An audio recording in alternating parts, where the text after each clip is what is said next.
नमस्कार दोस्तों, मैं अभिसार शर्मा। पंजाब से दो बड़ी खबरें आ रही हैं दोस्तों आपके स्क्रीन पर। यह है भगवंत मान।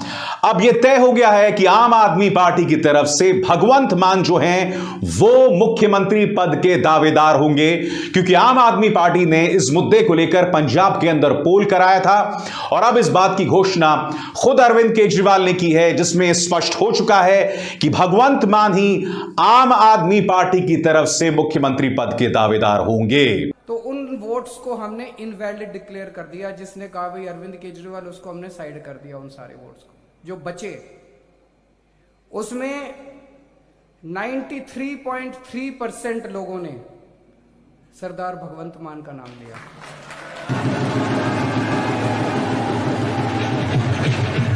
एक मिनट, मैं अपनी बात पूरी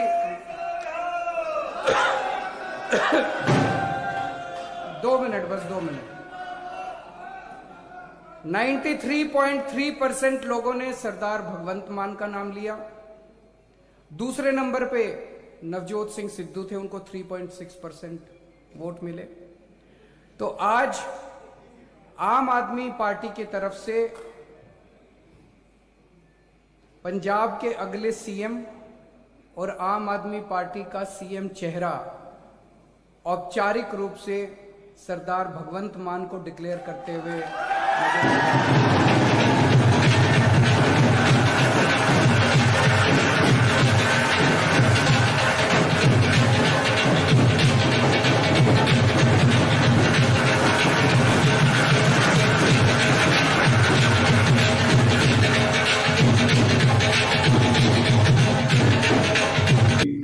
मगर बड़ा प्रश्न कि अकाली दल की तरफ से कौन होंगे और कांग्रेस की तरफ से कौन होंगे। कांग्रेस की तरफ से ये दो चेहरे सामने उभर कर बार बार आ रहे थे, चरणजीत सिंह चन्नी जो कि मौजूदा चीफ मिनिस्टर हैं और नवजोत सिंह सिद्धू जो बार बार अपनी दावेदारी पेश कर रहे हैं और पार्टी के लिए यानी कि कांग्रेस के लिए मुश्किल पैदा कर रहे हैं। मैं आपको बतलाना चाहूंगा दोस्तों, कांग्रेस ने यह ट्वीट किया है और इस ट्वीट की भाषा और इस वीडियो से स्पष्ट हो जाता है कि कांग्रेस की तरफ से चरणजीत सिंह चन्नी ही है मुख्यमंत्री पद के दावेदार। और यह ट्वीट क्या कहता है मैं आपको पढ़ के सुनाना चाहूंगा। बोल रहा पंजाब अब पंजे के साथ मजबूत करेंगे हर हाथ।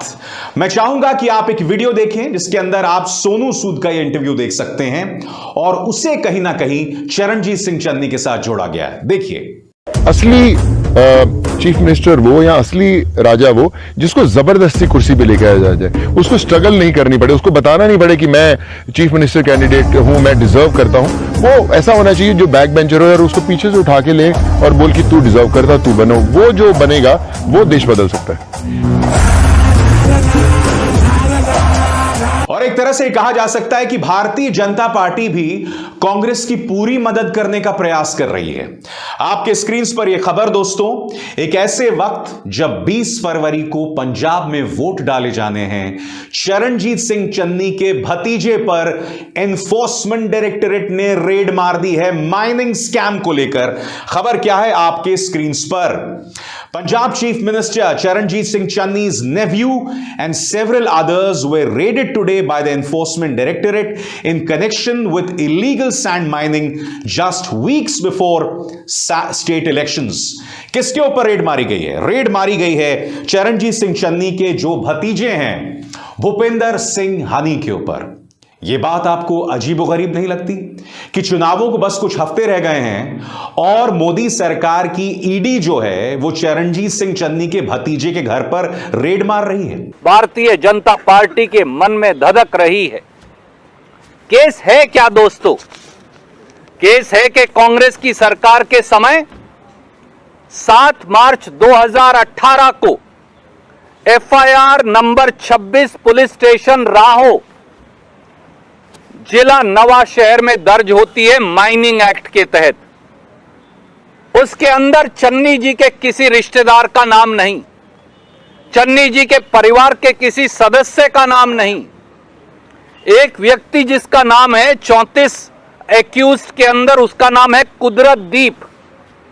चालान पेश हो जाता है, केस मुकदमा चल रहा है, चालान के अंदर कुदरत दीप की भूमिका ही नहीं दिखती। आज ये कहा जा रहा है कि ये कुदरत दीप की दोस्ती या जान पहचान भूपेंद्र सिंह हनी नाम के 28 साल के नौजवान से थी। इस बीच चन्नी के रिश्तेदार पर ईडी की रेड के मामले में पलटवार करते हुए भाजपा प्रवक्ता संबित पात्रा ने उल्टा दोष कांग्रेस के नेताओं पर मढ़ दिया है। जहां तक पंजाब में रेड इत्यादि का सवाल है, इन चीजों को राजनीतिक चश्मों से कभी देखना नहीं चाहिए। याद करिए, आज हमने मीडिया के माध्यम से देखा है कि 26 ऐसे व्यक्ति हैं, इंडिविजुअल्स हैं, जिनके खिलाफ पंजाब की कांग्रेस सरकार ने ही एफआईआर किया था और सैंड माफिया के रूप में उनके खिलाफ एफआईआर हुई थी। ये तो खुद मीडिया बता रही है, पंजाब की सरकार बता रही थी। तो स्वाभाविक रूप से जो पंजाब की सरकार चाहती थी कि इनके खिलाफ कार्यवाही हो, अगर कानूनी कार्यवाही कोई हो रहा है जिसका चुनाव से कोई लेना देना नहीं है, तो मुझे लगता है इसको राजनीतिक दृष्टिकोण से नहीं देखना चाहिए। मैं आपको बता दूं दोस्तों, इस मामले को लेकर, इलीगल माइनिंग स्कैम को लेकर कांग्रेस के पूर्व नेता और भारतीय जनता पार्टी के साथी कैप्टन अमरिंदर सिंह ने करारा हमला बोला है। उन्होंने कहा कि अगर इस माइनिंग स्कैम को लेकर पूरा मामला सामने आ गया तो ऊपर से लेकर नीचे तक कांग्रेस नप जाएगी। उन्होंने यह भी दावा किया कि मैंने सोनिया गांधी को इस बात को लेकर शिकायत भी की थी। यह बात अलग है कैप्टन अमरिंदर सिंह, जब आप 4 से 4.5 साल तक मुख्यमंत्री बने रहे तब आपने इसको लेकर बवाल नहीं किया। तो कहा जा सकता है कि अंगूर खट्टे हैं, क्योंकि आपको अचानक हटा दिया गया और अब आप ये बातें कर रहे हैं। दूसरी तरफ से इस मुद्दे को लेकर आम आदमी पार्टी ने भी हमला बोला है और उन्होंने सीधे कांग्रेस पर हमला बोला है। मगर मैं फिर सवाल करता हूं, पौने 5 सालों से या पिछले 5 सालों में क्या मोदी सरकार सो रही थी? क्या ईडी सो रहा था? क्योंकि देखिए, हम यही चीजें हर जगह देख रहे हैं। उत्तर प्रदेश में क्या देखा? जितने भी अखिलेश यादव के करीबी थे, उनके नेता, उनसे जुड़े हुए उद्योगपति, तमाम लोगों पर इनकम टैक्स की रेड मारी गई। यहां तक कि इन्होंने एक पीयूष जैन पर रेड मार दी। वो पीयूष जैन जो इत्र देते थे शिखर पान मसाला को, वो शिखर पान मसाला जो कि भाजपा से जुड़ी हुई है, यानी कि अपने ही व्यक्ति पर एक तरह से रेड मार दी। तो ये बहुत ही अजीबोगरीब बात है दोस्तों कि चुनाव आते ही ये रेड्स जो हैं बढ़ जाते हैं। मगर भाजपा सरकार को समझना पड़ेगा कि इन तमाम चीजों से पार्टी को नुकसान नहीं होता है, उल्टा पार्टी के समर्थक और भी लामबंद हो जाते हैं अपने नेता के पीछे। आप खुद बताइए ना, समाजवादी पार्टी पर जो ये तमाम रेड मारे गए, क्या उसका कोई असर पड़ा समाजवादी पार्टी के कार्यकर्ताओं के हौसले पर? तो फिर आपको कैसे लगता है कि कांग्रेस के कार्यकर्ताओं के हौसले पर कोई असर पड़ेगा? बताइए। ये तमाम सवाल तो पूछे जाने चाहिए ना कि चुनाव आते ही रेड्स आखिर क्यों बढ़ जाते हैं। यकीनन ये एक मुद्दा, गंभीर मुद्दा है और हमें इसकी तह तक पहुंचना है। भ्रष्टाचार हुआ है तो कहां भ्रष्टाचार हुआ है, किसने पैसे खाए हैं, ये तमाम चीजों की बहुत जरूरत है।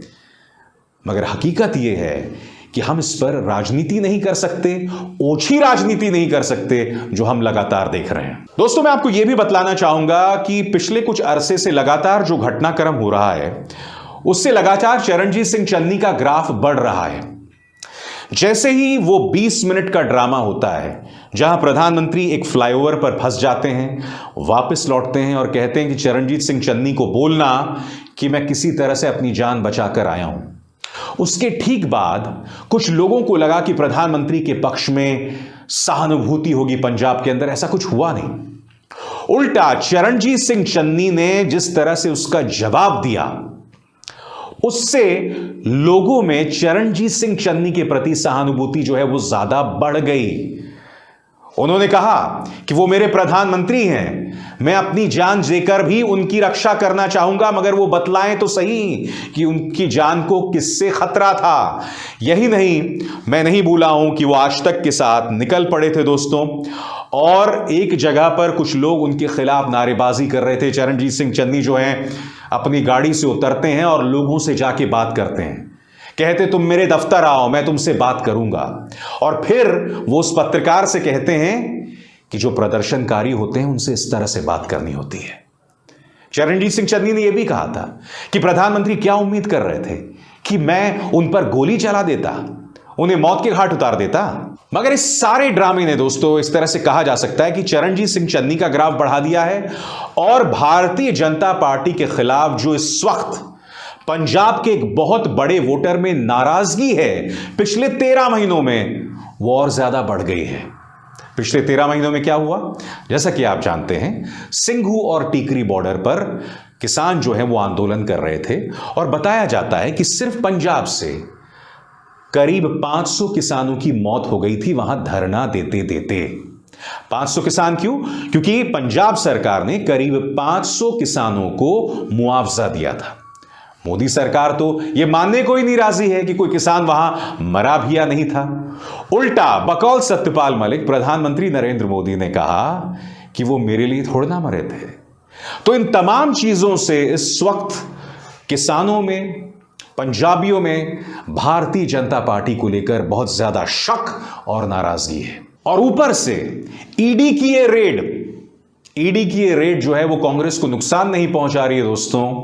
उल्टा लोग ये समझ रहे हैं कि चुनावी मौसम पर रेड मारना जो है वो सिर्फ और सिर्फ राजनीति से भरा हुआ है, जैसा उत्तर प्रदेश में भी हुआ और जैसा पंजाब में भी हो रहा है। अभिसार शर्मा को दीजिए इजाजत। नमस्कार।